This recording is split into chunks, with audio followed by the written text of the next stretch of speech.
Steve, do you want to Yeah, raise the curtain on it and get us yeah, going? yeah, I would. I'd love to. So, everybody, thank you for joining us today. We had such an amazing response to this opportunity to interface and to communicate with and collaborate with, quite frankly, somebody I've never met anybody like Charlie. He is a consummate professional, knows his business extremely well. And I'm very excited that the fact that all of you are going to get a chance to talk to him. I know a number of you know Charlie already. I can see that by the people we have on here. But for those of you who don't, Charlie and I met several years ago through Chris Matson, actually. And it's been a great relationship, a great reciprocal relationship.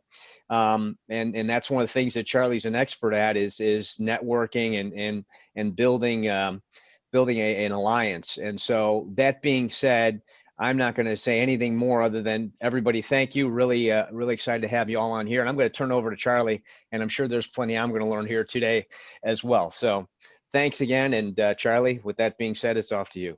Steve, thank you very much. And thank you all for, whether it's late in the day where Anna is in Spain or whether it's early in the day where the California folks are. Thank you all so much for deciding that we're the most valuable thing you can do with your time for the next 85 minutes at this point. One of the things we may ask you to do here, and if you're comfortable with it now, if you turn off your cameras, the bandwidth stays pretty stable. So I don't, Zoom is Zoom, and we at one point thought there might be 80 people here. So we just want to be mindful of the capacity of the technology that we're going to use. So I don't want to lose anybody by not mentioning that on the front end. You're welcome to keep your camera on, but that's just a heads up that we might want to be aware of. As Chris Matson mentioned, he said the title of the program is what interested him. And he said, if there's anything that epitomizes what Charlie Hauck and Growth Dynamics is all about, it's this idea of kill it or close it. And the idea of kill it or close it at this point in the year is pretty simple. I think that when we look at our performance as sales professionals, one of the things that in my 31 or 32 years of consulting on sales process expertise that I've heard is people are tired of waiting for decisions. They feel as if they've done their best work, they've submitted their best stuff, they had an enthusiastic and what looked like a qualified opportunity to pursue. The last conversation with the product was, this looks great. We'll be getting back to you. And then what happens that drives us all crazy in the sales business? Who can, that's a softball question to open up, but who can give a personal perspective on that? Which is maybe why you're here on the call.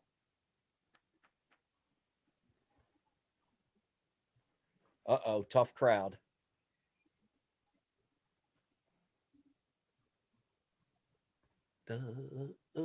We can wait. I don't know. They saw webinar and thought they weren't going to have to answer questions. They were going to listen today. Yes.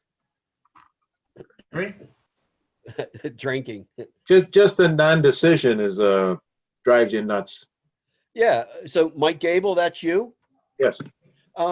Non-decision. When you say drives you nuts, what is it about that drives you nuts? When you're angry about it, because some people I know get angry, what is it that kind of puts you in that mindset or puts you in that emotional state? Well, you just wonder what is the process. I mean, you're going through the process of trying to provide value, and they say it looks great, but then the wheels come to a halt, and you wonder, why is it coming to a halt? Yeah. How did the most enthusiastic review of what you've submitted, right, kind of turn into dust as soon as you left the building? Right. Yeah. Can I ask you a question, and you can just whisper it to me so no one else hears it?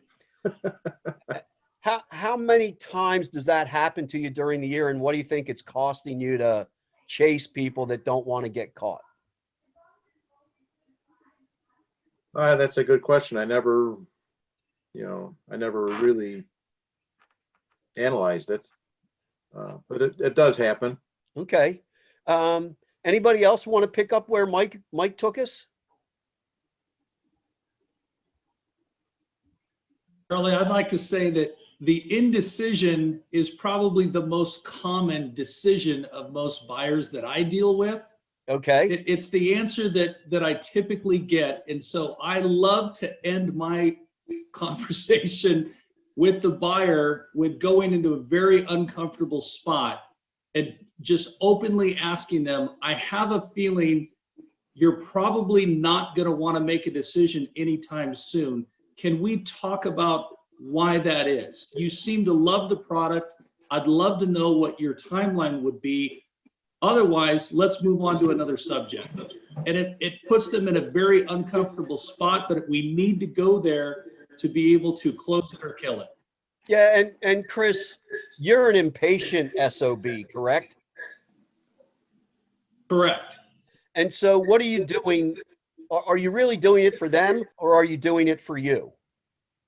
I'm doing it for the good of the company that I represent, so I'm not wasting their time, for the customer's time, or even my time. It's really about indecision is wasted time, in my opinion. Yeah, so I'm going to ask the group, and I'd really like to just have you share your gut reaction answer to this question. What's the most important thing you have to do as a salesperson?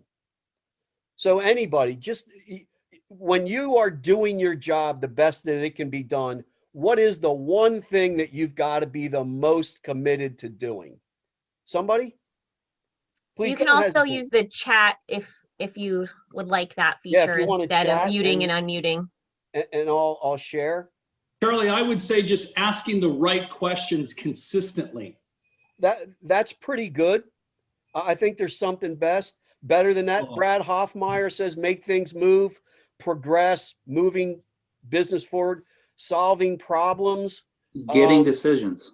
Oh, I think somebody spoke up. Could somebody repeat that last one? Getting decisions. Matt Copus from Preferred Sales. Tell me more about that. I love your answer. Well, just what you were just saying. We get paralyzed waiting for the next person to tell us what the next step is, rather than going for the decision, as the gentleman earlier was stating.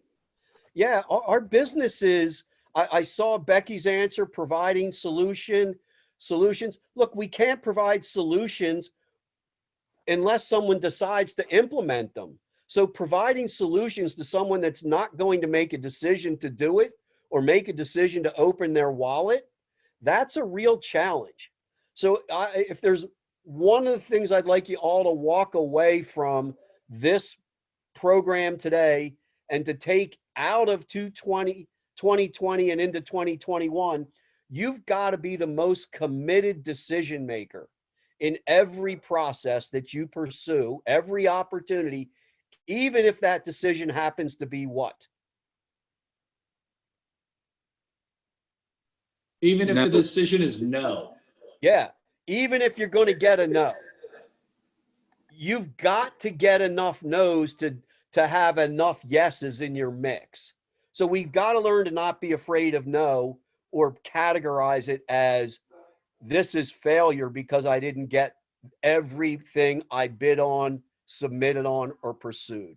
So today's program is to kind of push you into 2021 with the idea of, I am out of the business of trying to breathe life into corpses. All right. It's very unhealthy. It's unhealthy for your business planning. It's unhealthy for your ego. It's unhealthy for your income. It's unhealthy for the people you're talking to. So this is our program, Kill them or close them. Don't take your trash into next year. Jeff Nelson, good morning. There's a few of them here. Nice to see your name on my screen again. How have you been? So here we go. And feel free, chat along the way. I'll share chats as they come up. But I like to start everything. What are we trying to do with this program? If we accomplish what we need to accomplish, here's my list. I want to instigate a cleaning out of your open opportunities.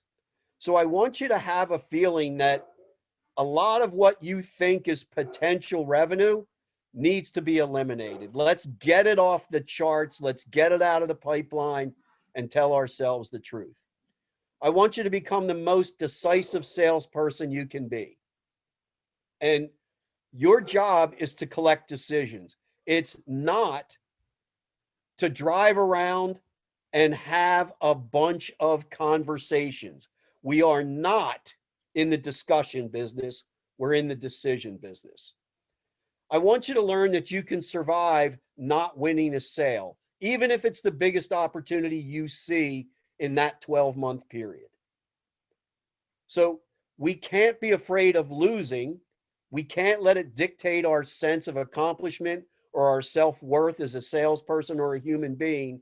And if you think about it, you've lost a whole bunch of things and are still standing upright and succeeding. To help you see how much more prospecting you really need to do. So if you don't understand that to a true sales professional, prospecting is essential to your success as breathing is to you as a human being staying alive.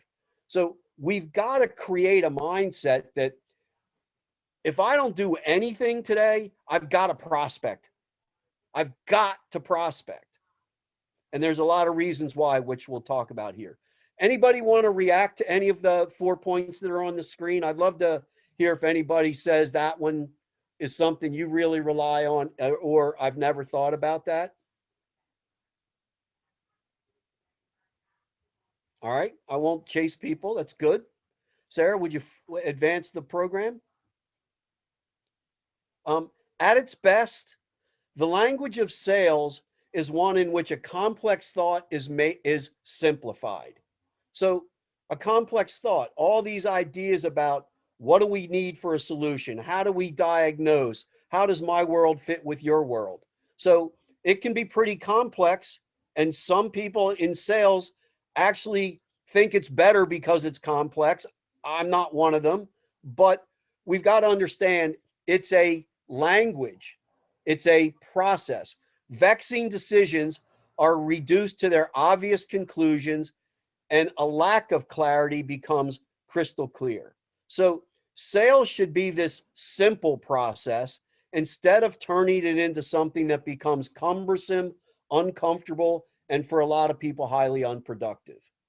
The language contains words and phrases capable of inspiring emotion, stifling indecision, conveying agreement, and convincing even the most adamant prospect. Words are powerful. I am a word freak. And if you think any word that you use in a sales process doesn't impact the result that you're creating or your effectiveness, you're not paying attention enough to the work that you're doing.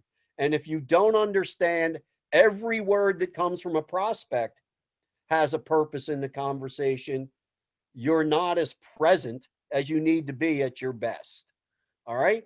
The language is very critical. And so the language of kill them or close them, pretty finite, pretty clear, pretty concise. All right? Next. So why do we hold on to opportunities that are not that great? So what do I mean by too needy? Anybody want to react to that phrase, too needy? And I'm asking that knowing nobody wants to react to it. Anyone? Too needy about what?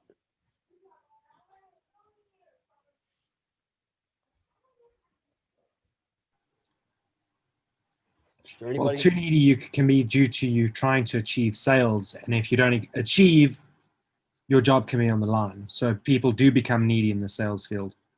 Yeah. So in a lot of cases, too needy is an emotional neediness fear of failure, fear of feeling like people don't like you, fear of losing my job, having that sense of desperation. So our goals are disrupted by the fogginess that emotional neediness creates. We can't function at our best if we're stumbling around in that fog. Lousy expectations. Mike Gable, do I have that? Did I remember the name right? Are you out there? Mike? Yes. What do you think I mean by the phrase lousy expectations? Well, I think maybe a lousy expectation is you want to sell whatever you're selling to your customer, and you think you have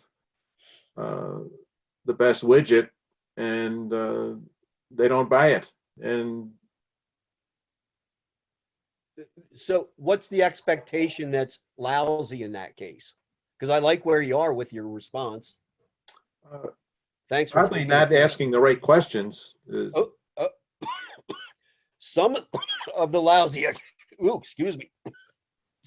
lousy expectations, it's not just not asking the right questions. What would be even worse than not asking the right questions? How about not asking any questions? And you'd be surprised how many salespeople really don't ask any questions. What do they tend to do? They show up and throw up, if we use that old phrase. Yeah. Expectations are an understanding and an agreement as to what's going to happen, who's going to be involved, why we're even talking, what we're going to talk about. We're going to be decision focused, not discussion bound up. And we don't have a timeline that we're both agreeable. When you don't have expectations, you're playing a game without any rules. And if you can just imagine what an NFL Sunday would look like if both teams had different expectations about how football was going to be played, I'd kind of like to watch it. It would be crazy, but it wouldn't be a long-lasting product for anybody. What do we mean by too much hope? I hate the word hope. How does anybody else react to the word hope? How many of you are hoping to have a great 2021 next year?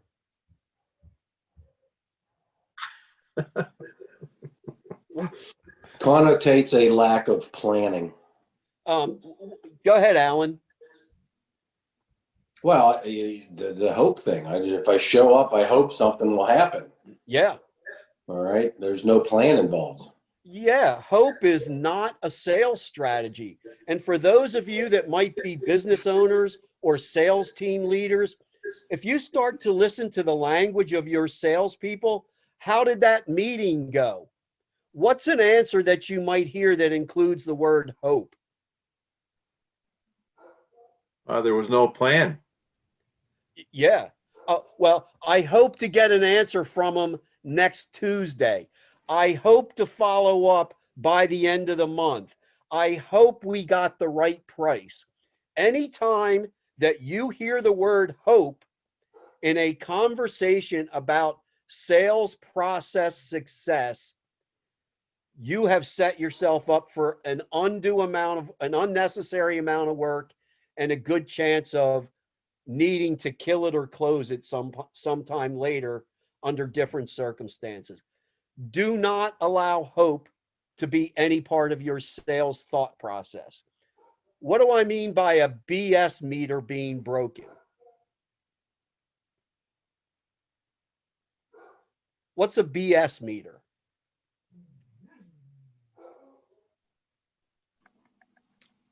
Come on, that's an easy one. Bullshit. We're in sales. Bullshit. Yeah, it's a bullshit meter. And why do salespeople often travel around their territory with a broken BS meter? What are they thinking? They're not. They're wandering generalities if they're doing that. Yes, who said that? It's Mike Gable. Oh, Michael, thank you. Look, Too many salespeople go into every sales opportunity thinking, I'm going to get it, I can close this deal, but they have no idea what would compel the prospect to actually agree to do business with them. And the prospects are so good at acting and sounding like, you saved my life by showing up here. Thank God I could schedule a Zoom meeting with you. We need something better than we're doing right now. I hate my current vendor. If your BS meter is broken, you are going to get sucked into a vacuum that you can't turn off when you need to get out. Salespeople have to be the world's best diagnosticians, not the world's most enthusiastic presenters. Two entirely different perspectives on how to succeed in sales. If you're afraid people won't like you, sales is probably not where you need to be making your living. What happens when we're afraid people won't like us?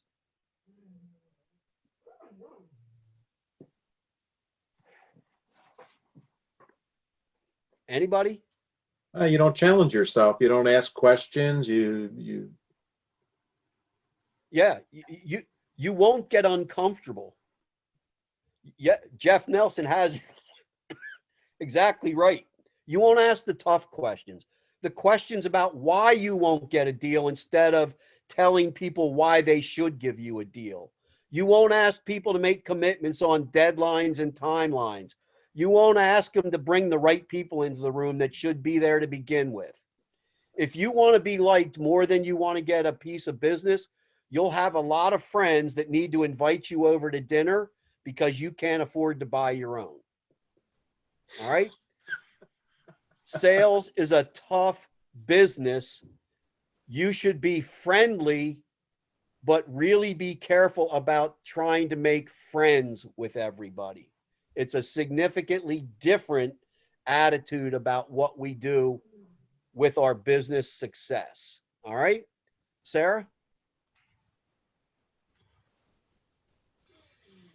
Here's what it requires. You've got to have all 5 of these components to really master your willingness to kill it or close it. Let me shut a door. I've got a yellow lab that's angry about something here. I apologize.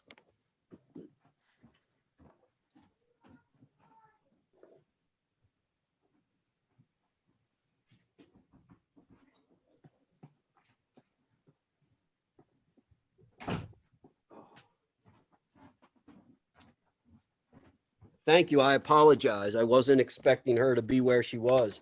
An abundance mentality.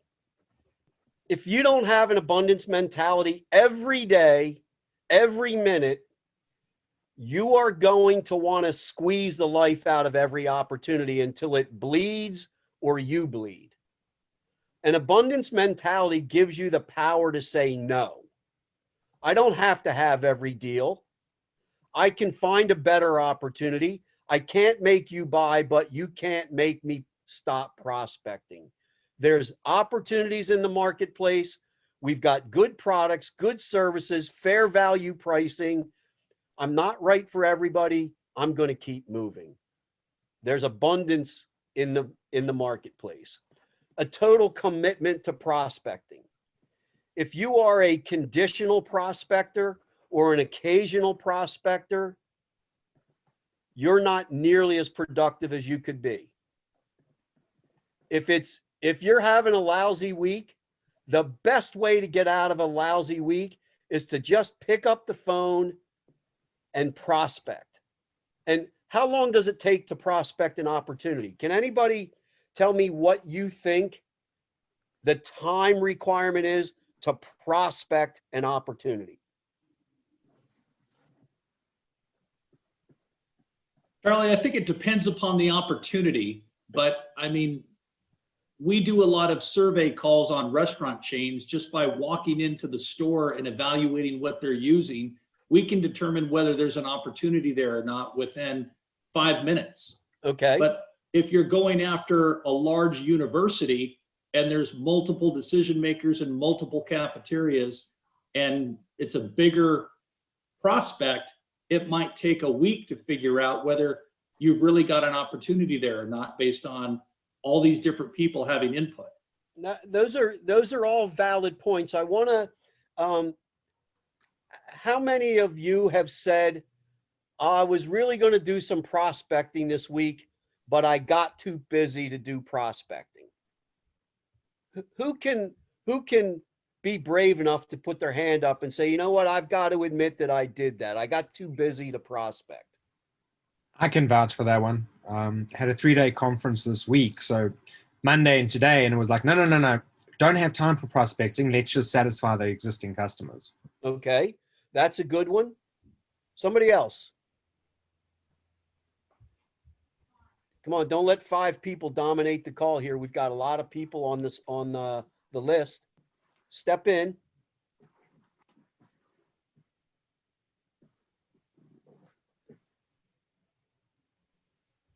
And I would say I've done that. I haven't prospected at times. And I think probably because I didn't want to hear no.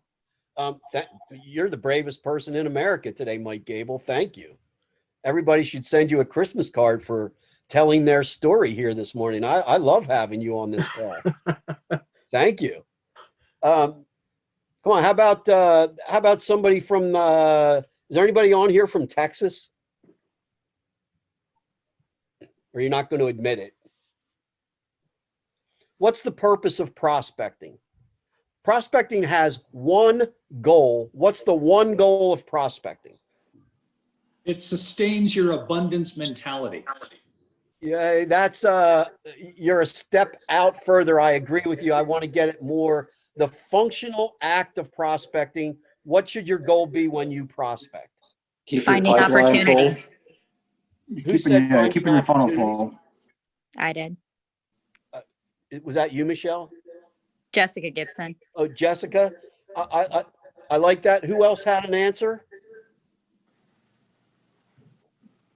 There were 2 of you speaking. I think I talked when Michelle talked, ironically. I said keeping your funnel full.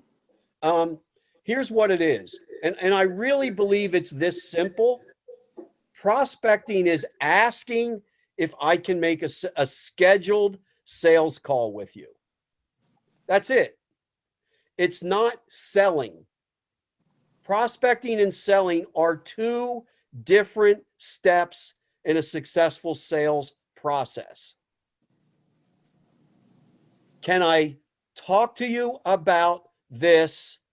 Can we schedule that call? I don't know if we have something. Would you schedule a time to talk about it? That's prospecting. If you're on that survey in a restaurant, hey, I see some empty shelves and dusty inventory in here. Hey, I don't know if I can help you. I didn't have this scheduled. Can we set up a time for me to come back and talk to you about whether or not Nexus can help you be more profitable with your supplies? That's prospecting. It takes 45 seconds to 3 minutes. Everybody should be able to find 5 times a week, once a day, a total of 15 minutes to prospect 5 times. Actively, consciously commit to prospect. I find more salespeople. I'm so busy with my existing accounts, I didn't have time. Well, if you're so busy with them, you should be prospecting your next product with them. Ask for permission to have a sales call. That's prospecting. No more, no less. Bulletproof self-esteem. Don't let no take you out of your game. Don't let it make you feel like a loser or a failure. Your value as a human being is not dictated by your success as a salesperson. Your 3-year-old will still love you for being the world's best parent, whether or not you close the deal. So don't let who you are be created by the success of what you do. It's let who you are drive the success of what you do. You've got to be in control of the process. You have to have both parties in agreement This is how we're going to get things done. This is the timeline. Can we agree to it? These are the people we need to have involved. Can you get them in the meeting? Here are the things I'm going to need you to answer about. I need to investigate or diagnose, and I need to know why you're even agreeing to have this meeting with you. And you've got to trust in the power of selling to know. If you're going to get a no, when would you like to get it? If the deal's not going to happen, when would you ideally like to know it's not going to happen? As soon as possible. Chris, emotionally, when do salespeople want to hear the word no? Emotionally, they don't want to hear it. That's it. It freaks them out. If you're bulletproof, you want to know immediately. That's the conundrum of sales. If I'm going to get a no, I want to do it before we've all burned a lot of energy and driven each other crazy and written proposals and price matched products and done a demo and shipped samples halfway across the country, flown in a subject matter expert, brought my boss in. Wait, we did all that and it's a no? Oh, shoot. We've got to understand, if you're not willing to start at no, you're going to end up with a big, long list of invalid, unqualified opportunities. So 2021, let no make you more efficient and more effective. Sarah? To justify keeping something alive in the funnel, you've got to understand and have the answers to these 5 questions. All right? Why does somebody want to change? If they don't have a reason to change or a reason to do something differently, you're probably not going to be able to put your solution won't have a problem to attach to. Just because you see something as a problem doesn't mean they do. You have to know why they want to change. You have to know why it would happen now. Why is it important to do it in December, not March? Why would you do it before the end of the year as opposed to wait until the end of the first quarter? Why does it make more sense to wait till the end of the first quarter? So you've got to have an understanding of why it would happen on the time frame. Why you? And this is, how many of you believe that a big part of your success is an ability to sell yourselves? Anybody think you're trading significantly on your ability to sell yourself? John Hall, I know you're out there. Can you click in for a second? Sure thing. Look, I remember when you first started with Preferred Sales. Yes. You did a lot of work trying to sell yourself as you can trust me, correct? Yes, absolutely. And what was the challenge of that? I don't mean to put you on the spot, but I remember a lot of coaching calls with you. I think part of it was maybe confidence. Yeah. Also, the lack of wanting to have conflict. Yep. Was a struggle. Having that difficult conversation was a stepping stone that I learned a lot. That was good answers. Look, why you over somebody else? Why would they change? And why would they change to you if they've been doing something with another product or another relationship for the last 8 years? You've got to be able to have that tough conversation to really understand if it's a true opportunity or just a wish or a fishing expedition. Why is it worth it? If you can't monetize or profitize the opportunity that you're bringing to someone, it's probably going to be driven by how low are you willing to let me buy. Can I interrupt? Go ahead.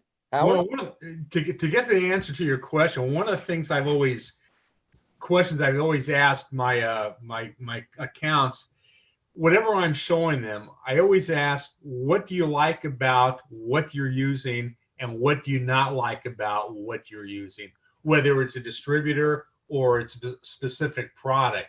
This way, they tell me, oh, I like this about the product, but I don't like this about it. This teaches me where I need to go with my presentation, and it makes it a lot easier. So they already justified why they think they need to change, and here's the reason my product is going to benefit them in going further. So let me ask you a question. How do you get to the answer to why is it worth it? Well, it's very simple. They say, okay, well, your product is not performing because of what you just told me. And here's a difference in the way mine is going to perform the way you want it to perform.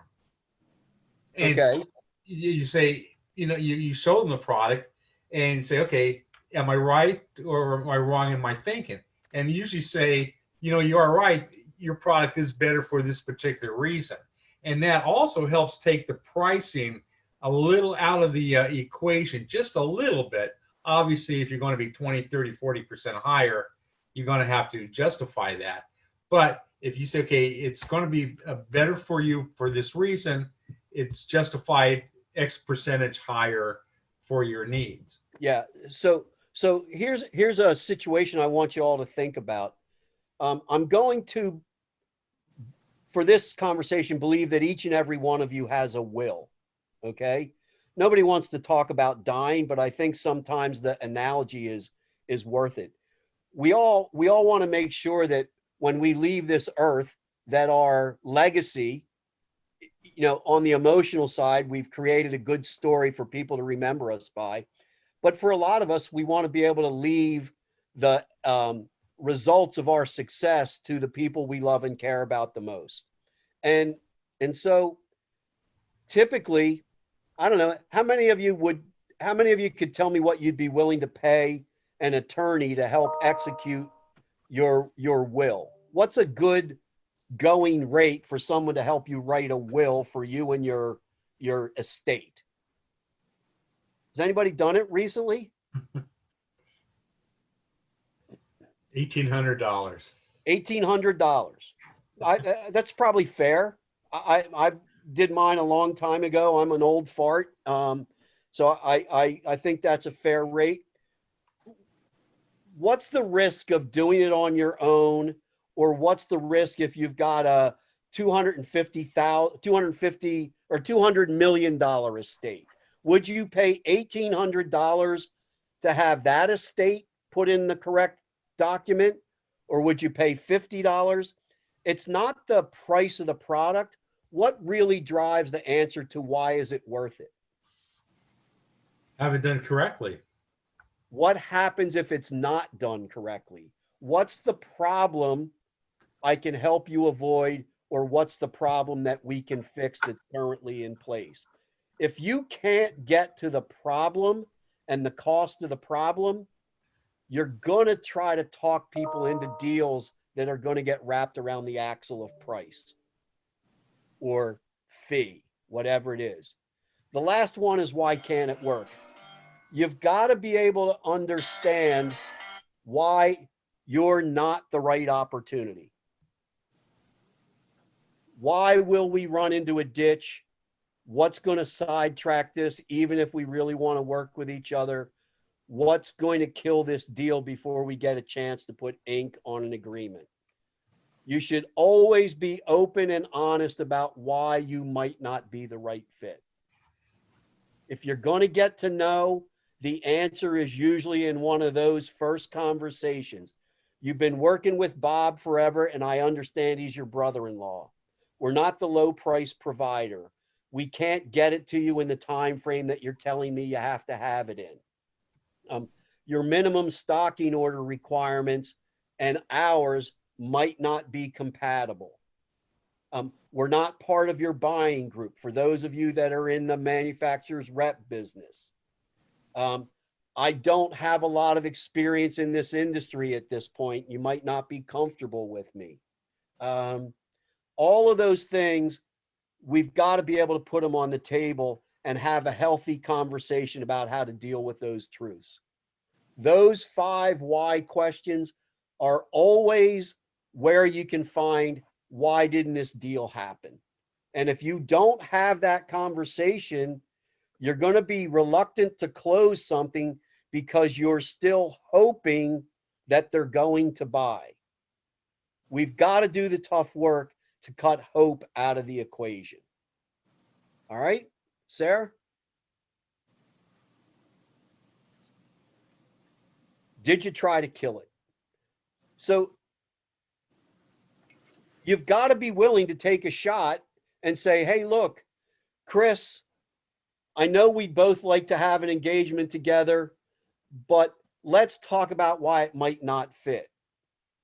I understand that the parent company is really budget conscious on everything that you do. Should we talk about that before we go any further? You've got to try to kill it at the beginning to make sure that we don't get sucked into the trap of trying to catch something that shouldn't be caught, doesn't want to get caught, and will be bad for you if you do catch it. How many of you have actually gotten to the point where you can trust, I want to kill it before it kills me? Yeah, almost every day.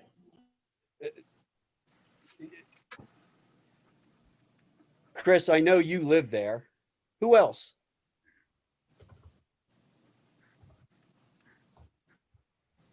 Jeff, how you working that?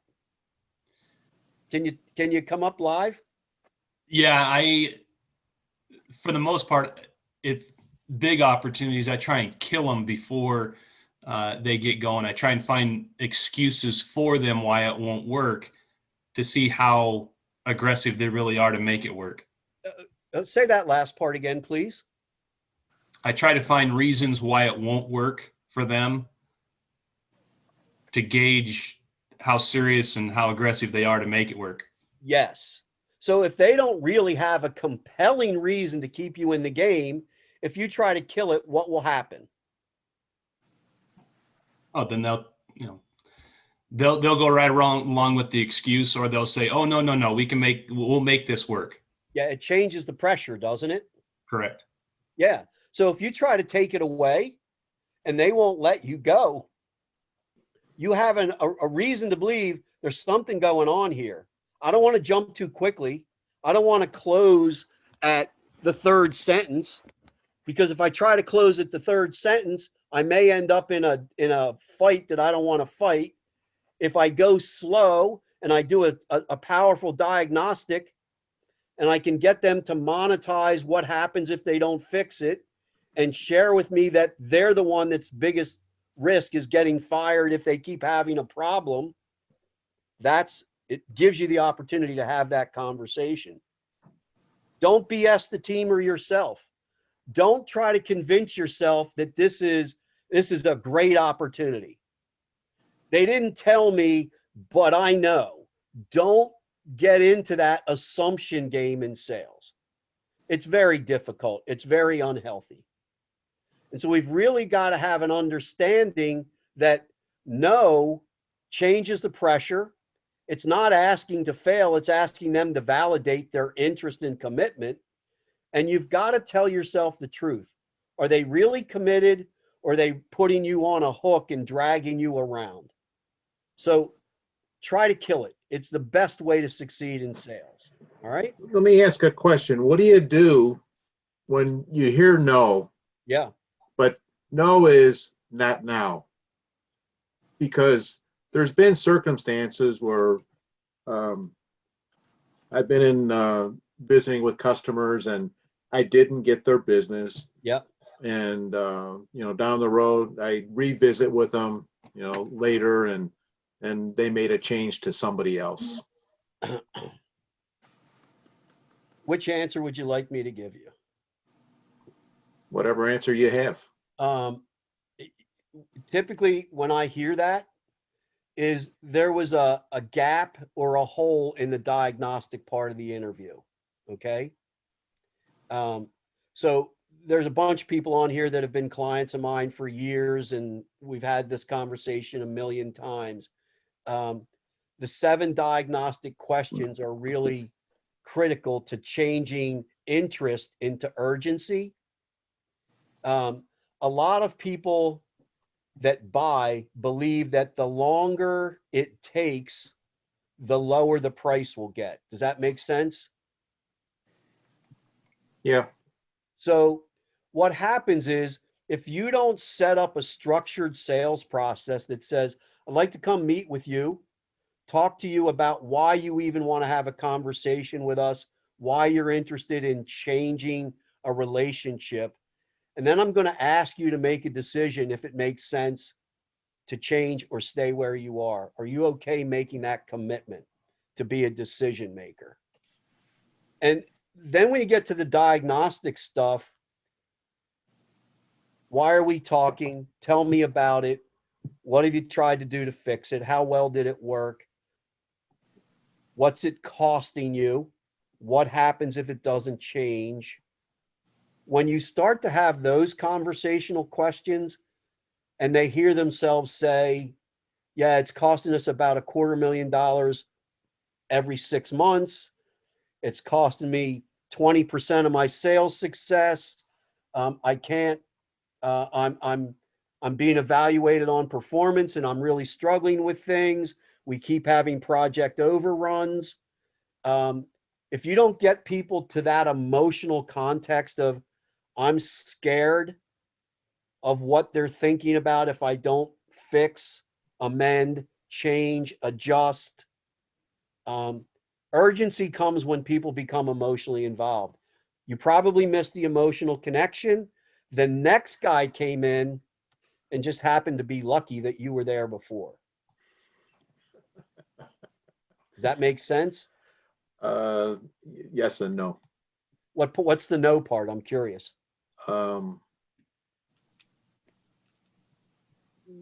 I guess it does. I just have to digest it. Anybody else want to? I think that's a really great conversation starter. Anybody else want to jump? Add to that? Bring your perspective? Because that's one of the biggest sales challenges. The belief that people that don't buy today will buy from me later, which allows most salespeople to do what? You keep it in your funnel. You keep it on your list of prospects. Yeah. You think it's still live. Right. And it makes people believe I've got a lot of potential earning or potential value in the activity that I've done, but they don't realize that if you do what traditional selling is, which is, let me tell you how I'd fix your problem, why this is the best thing for you to do, you're really going to love it. Essentially, you're doing research and development and consulting for your competitor to come pick up the business. And all the people from Preferred Sales that are on here, the people from Nexus that are on here, there are a couple other of our Growth Dynamics clients on here. Ronnie Holmes from Coleman Russell Associates is on here. When you do free consulting, you're typically not the one that's going to get the business. And you feel good about how smart you were, but you end up feeling bad about how much money you didn't make. And it's why I have the business that I have, is how to stop that from happening. Okay. Okay. And if any of you would like to digest that further with me, you can schedule after this call. Sarah's happy to put you on my calendar. We'll talk about how you get out of that thing. But don't fool yourself. Don't BS yourself and say, they loved it. They think I'm their guy. They're not going to do it now, but when they do, I'm the first person they're going to call. How many of you have awakened to the news that They didn't call me. I know it's a facetious question, and I apologize, but I'm tired of that crap. That's what makes or breaks from an okay salesperson to a trained killer, and they're the ones that are taking the great vacations. All right? Don't fool yourself. Good. Sarah? Hey, Charlie, can I jump in on that? Alan, please. I know you said it's a facetious question. Yeah. However, all too many times it's a real answer. What do you mean? What happened there?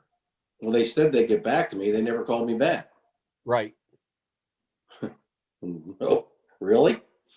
Yeah. And whose fault is that, Alan? It's our job to make sure they call us back. Yeah. And Chris Mattson, would you kind of go back to what you said at the beginning of the call when you said you're having that conversation and it's been people tell you to call you back or call them back? Would you go back to what you said you're now saying to people? I slow it down and I say, hey, if you don't mind, I might say some things here that might make us both feel a little uncomfortable. I love that. But I think like we need to have that conversation so that I'm not wasting your time going forward. Yeah. Can you tell me why there might be a delay in your decision going forward? Yeah. So don't be afraid of hearing it.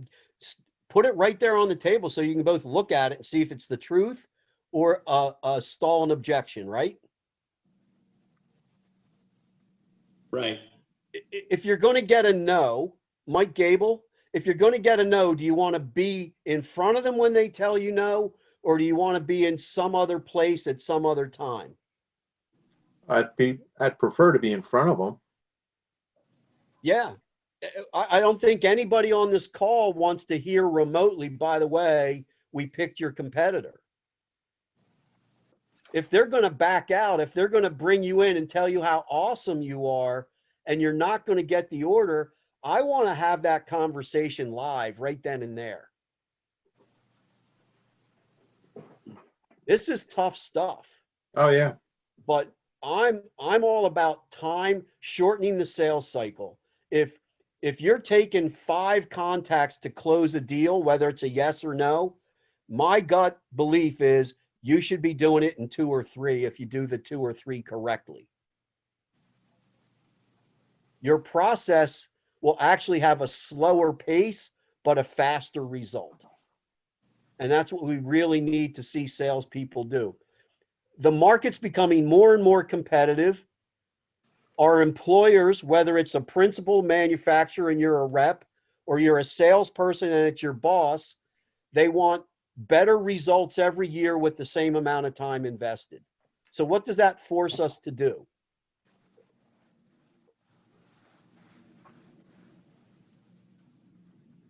Work smarter, not harder.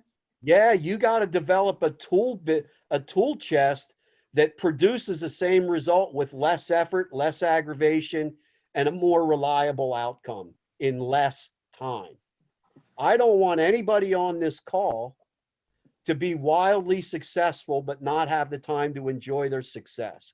And I've met too many people in the business that live that life. I've often said to some people I have close relationships with, if I wasn't a sales trainer working with the manufacturer's reps that I work with, I would want to be a divorce attorney working with the same client pool. Why do I say that? And it's not necessarily the nicest thing to think about, but why would I make that comment?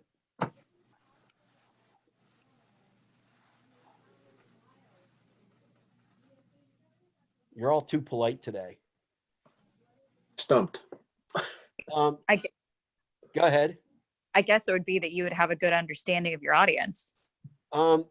Yeah, I've met so many manufacturers, rep owners that worked their rear ends off. And I mean worked, hours and hours and hours and miles and miles and miles and calls and calls and calls and dinners and dinners and dinners. And what happens when they go home?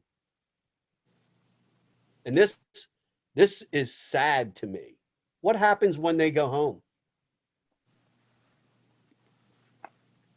They have no life. They have no life. Their family's given up on the relationship that they thought they were doing it all for. I want you to have the most wild success you can have and the greatest time sharing it with your family because you made it work time and investment wise. I find too many salespeople don't know how to do it. The only way they can grow their business is to give away more of their lives. That's sad. I don't want to have people in that arena. Okay. You got to take action. Don't hang up from this Zoom meeting and go, okay, well, that was all right. That was cool. I want you to put it in practice. Today's the 11th of December. You got 14 days to change your life relative to dragging people around. Schedule your kill 'em or close 'em calls. All right.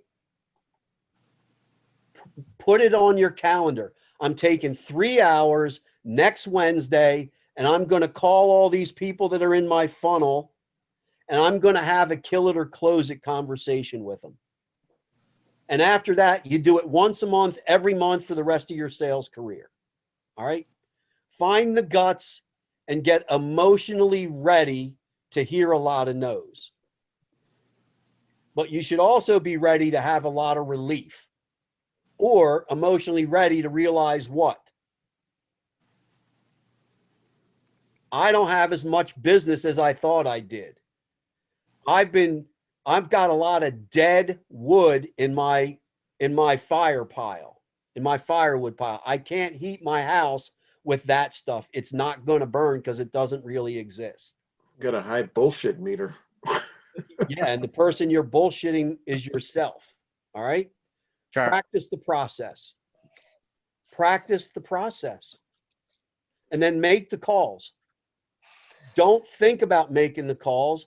Don't pretend you're going to make the calls. Make the calls. You're not going to get better by thinking about it more. Call them up. Be uncomfortable. Ask for help and say simply what?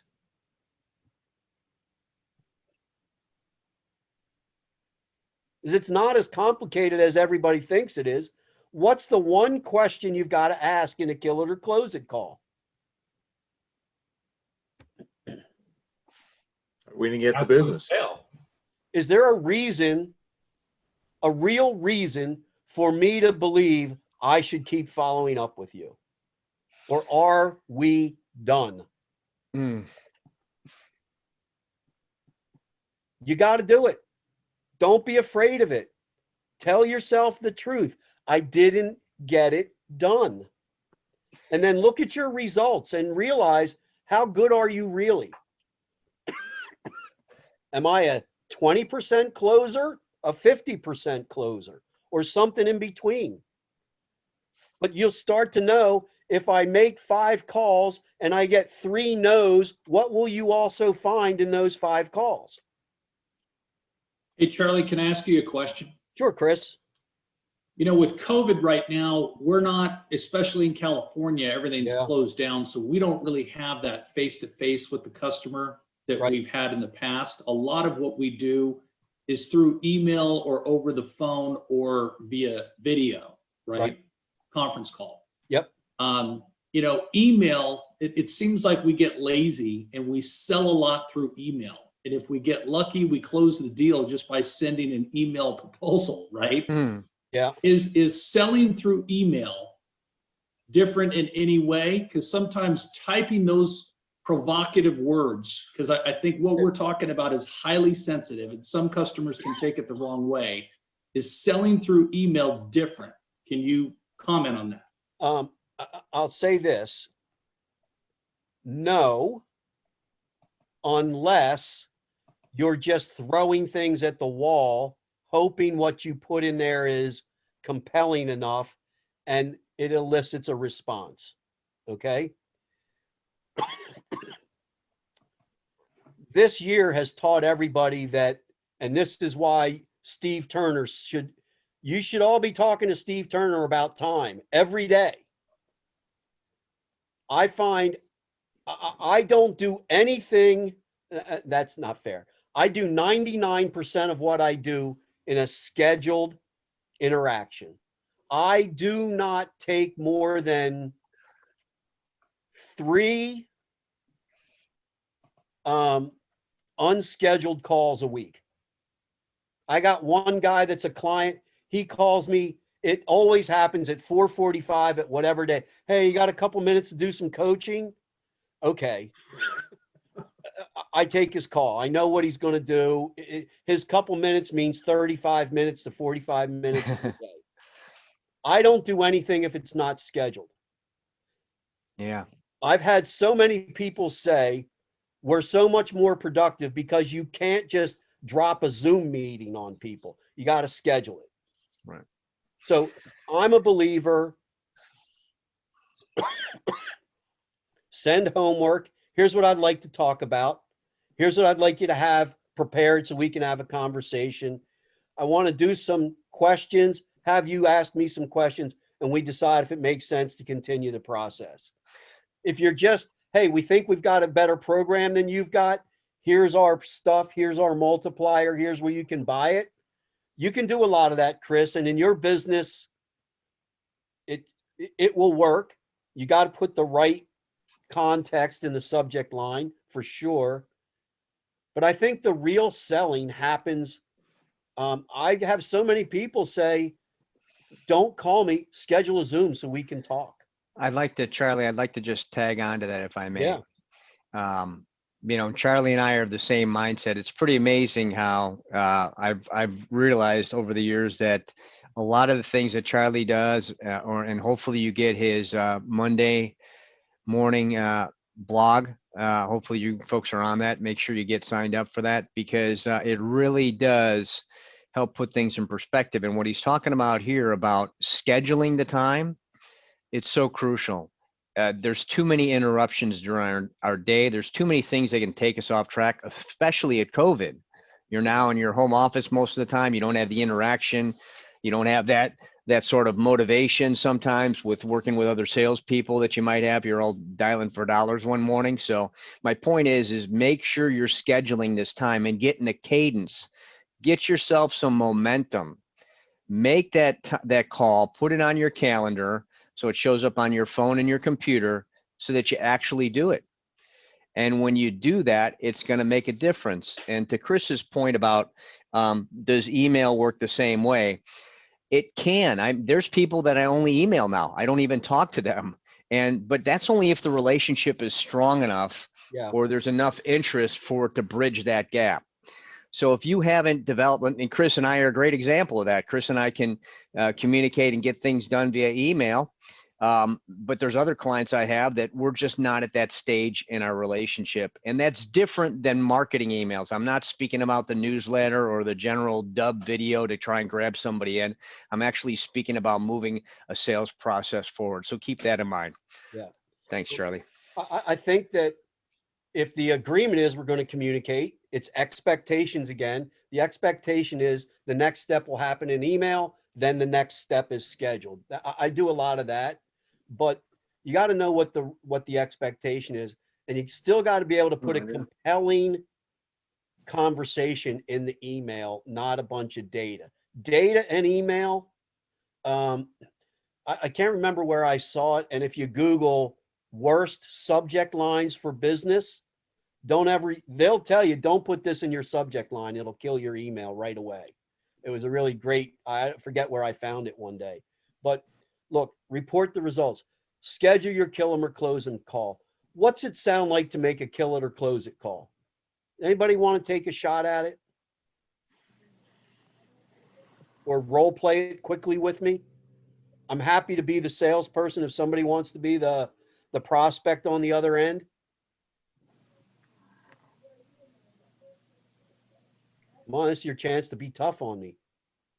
Oh, for sure. Go ahead. I'll be the prospect, Charlie. All right. Hey, Chris, good morning. It's Charlie Hauck from Growth Dynamics. How are you? I'm good. Hey, I was wondering if there was something you could help me with this morning. It's nothing big, but I really do need just probably about a minute, minute and a half of your time. Is that okay? Sure. I've got you in my pipeline. We had talked about having Growth Dynamics come out or schedule some time with your team in a remote session. We had put that together back in the beginning of the month. And it's been sitting here. I don't know if it's still valid. And typically after our conversation, it sounded urgent, but I haven't heard from you. Can I just ask you, is this still a live opportunity? And it's okay, it won't break my heart. Should I just take it out of my funnel and mark it down as something that's not going to happen? Well, Charlie, I value your time, but we're owned by a private equity company, and I've got to get another sign off on spending that money. So I don't think it's dead. I appreciate that. Can I ask if you and I can put a timeline on when you can get an answer from them and when I should follow up with you? I can do that. I don't mean to be a pain in your butt. Give me a date when you and I can have the next conversation. Well, Charlie, you are starting to be a pain in my butt, but I will give you a date. I appreciate that. Let's put that in there. I'm going to send you an email invite so that you know that it's on your calendar. There won't be a bunch of voicemail messages, but I appreciate you giving me the courtesy of an answer to A, it is still alive, and B, we can have a scheduled follow-up. Sounds good. Will do. That's it. That's the conversation. I need some help. I just want to see if you can help me clean my pipeline up. I don't know if I'm on target or I missed it. If I missed it and this isn't a real opportunity, I want you to be comfortable to tell me no. And that way I don't have to worry about the next call. You don't have to worry about taking one from me or deleting a bunch of emails about where are we. Have the courage to ask for the no and clean your pipeline out. It'll save you money and it'll make you money. It'll save you time and it'll make you time. And it'll make you feel real about where you are with your current production and the predictability of your revenue.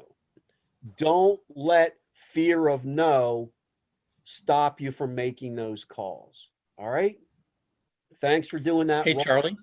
Anybody else want to role play it real quick? We've got a couple minutes. Charlie, it's Steve Brown. Steve, how are you?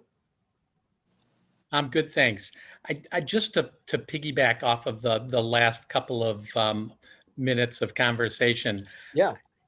I think we need to enable our prospects to say no. We need to give them the okay to say no, because most people don't ever want to say no, and maybe isn't yes. So we've got to get to black and white. And I think that's the nature of your comments here. Yeah. And how do you start that, Steve? Because you're absolutely on point. How do you start that at the beginning of the call, the beginning of the sales opportunity? What do you say? Well, I think you hit the nail on the head with your role play. It's, I need some help. Yeah. I don't want to stalk you. And, but I'd just like to know if this is still an opportunity worth pursuing for both me and for you. I value your time, and it's really okay for you to say, I'm not interested. I want to give you the ability to do that if you're not. If you are, great. But if you're not, that's also great, because I don't want to waste your time or mine. Yeah, I won't. Look, I think you've got to start every sales process with a truth that they never expect to hear from a salesperson. What's the truth they never expect to hear from a salesperson? There's some of you that know that it's okay for you to say no. Well, yes, I think there's an even more fundamental, more powerful truth. I have no idea if I can help you. You don't. They might buy what you sell, but that doesn't mean you can help them. Because what are the 3 things that will stop you from helping them right out of the box?